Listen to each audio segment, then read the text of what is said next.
जैसे जैसे लोकसभा चुनाव के दिन योग्य हो रहे हैं, वैसे वैसे भारतीय राजनीति का तावा गर्म हो रहा है।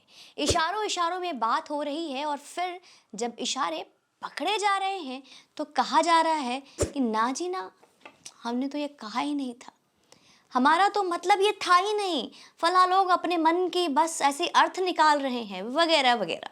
जी हाँ, हम बात कर रहे हैं महान नेता राहुल गांधी के शक्ति वाले बयान की, जो उन्होंने अपने पार्टी का मैनिफेस्टो जारी करते समय मुंबई के शिवाजी पार्क में दिया है। वही बयान जो अभी बवाल का केंद्र बिंदु बना हुआ है और जिस पर प्रधानमंत्री नरेंद्र मोदी तेलंगाना में खूब गरजे हैं। अब पहले कहानी का एक सिरा पकड़ते हैं और फिर खोलते हैं इसे धागे दर धागे। नमस्ते भारत, कैसे हैं आप लोग? वीडियो को अंत तक देखिएगा, लाइक का बटन प्रेस कीजिएगा और बहुत जबरदस्त है। विपक्षी एकता यानी कि ईडी अलायंस कल मुंबई के शिवाजी पार्क में अपना घोषणा पत्र जारी कर रही थी। जी हाँ, अभी जिंदा है भाई वो। उनके तमाम नेता राजनीति के प्रोटोकॉल के हिसाब से मौजूदा सरकार पर निशाने लगा रही थी और इसी लाइन में उनके स्वघोषित प्रधानमंत्री उम्मीदवार राहुल गांधी भी शामिल थे। राहुल जी शामिल हो और कुछ बात ना हो, उन्होंने जब माइक संभाल ली तो रिकॉर्डिंग करने वालों ने अपने कैमरे का जूम और बढ़ा दिया और उनके चेहरे और साउंड रिकॉर्ड करने वालों ने मुस्तैदी से अपना काम कर दिया। आफ्टर ऑल बोलने वाला स्पीकर कौन है? प्रधानमंत्री भाजपा के 10 साल पर जबरदस्त प्रहार करते हुए राहुल गांधी जी ने एक बात कह दी जिससे उनके तीर अब उन्हीं के छाती में आ चुके हैं। उन्होंने एक लाइन ये बोल दिया कि हिंदू धर्म में एक शब्द होता है शक्ति, और उनकी लड़ाई उसी शक्ति से है। अब यही वो लाइन है जिसको आधार बनाकर एक बार फिर राहुल गांधी की हिंदू विरोधी मानसिकता को उजागर किया जा रहा है। संभव है कि राहुल गांधी को राजनीति की थोड़ी कम समझ रखने वाले समझकर आप उसकी ये बात ऐसे ही इग्नोर कर दे जैसे अपने शर्ट के कॉलर बटन को करते हैं। लेकिन यह बात हवा में नहीं कही गई है दोस्तों, यह इशारा है उनको जिनमें हिंदू संस्कृति को खत्म करने का सपना कूट कूट कर भरा हुआ है। राहुल गांधी राजनीतिक रूप से कम परिपक्व तो थे ही, अब है नहीं। अब भले वो अपनी उस पुरानी पहचान का पप्पू वाला फायदा उठाकर ये सब बोल लेते हैं, लेकिन सच यही है कि यह बात बहुत गहराई से बोली गई है। यह बात उनके लिए बोली गई जिनके लिए हिंदू धर्म एक रोड़ा है।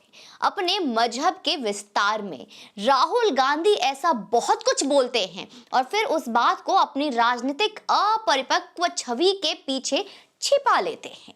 राहुल गांधी का शक्ति के खिलाफ लड़ाई का ऐलान धीमी आवाज में कही गई वो बात है जिसे प्रधानमंत्री जी ने सजग कानों से सुन लिया, और जो व्यक्ति जीवन भर नवरात्रा के दिन 9 दिन शक्ति की उपासना करता हो, जो अपने शासन में महिला हित को सर्वोपरि पहले रखकर उनके लिए योजनाएं बनाता हो, वो शक्ति के खिलाफ लड़ाई की चुनौती क्यों न स्वीकारे?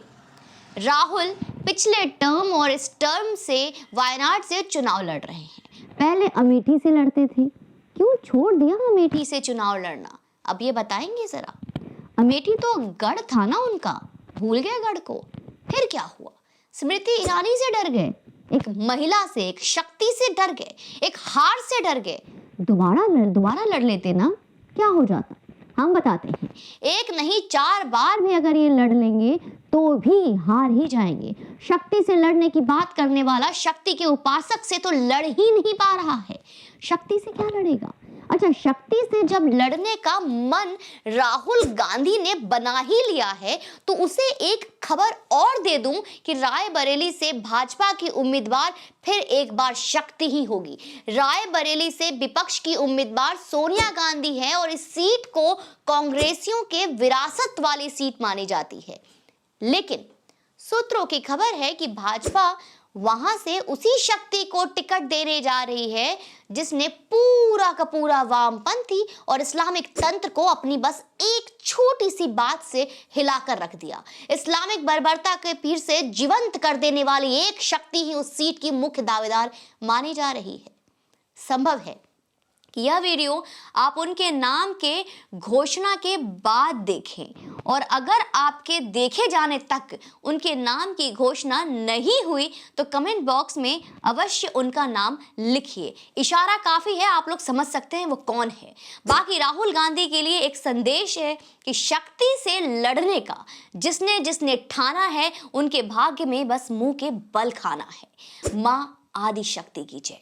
बाकी ये शक्ति को कुचलने की बात करने के लिए, शक्ति से लड़ने की हिम्मत रखने की बात करने वाले फिर से हिंदू विरोधी मानसिकता को लाकर, जिन्हें मैं हमेशा कहती हूँ एक मजहब को सिर्फ खुश करने के लिए राहुल गांधी जी जो रास्ता अपना रहे हैं, एक बार फिर से उनको मुंह की खानी पड़ेगी। लेकिन आपको क्या लगता है? कमेंट बॉक्स में आइए, अपनी राय लिखिए। आपके कोई भी लेकिन, इफ, किंतु, परंतु जो भी है लिख डालिए, वीडियो को शेयर कीजिए और यूं ही चैनल पे बने रहें।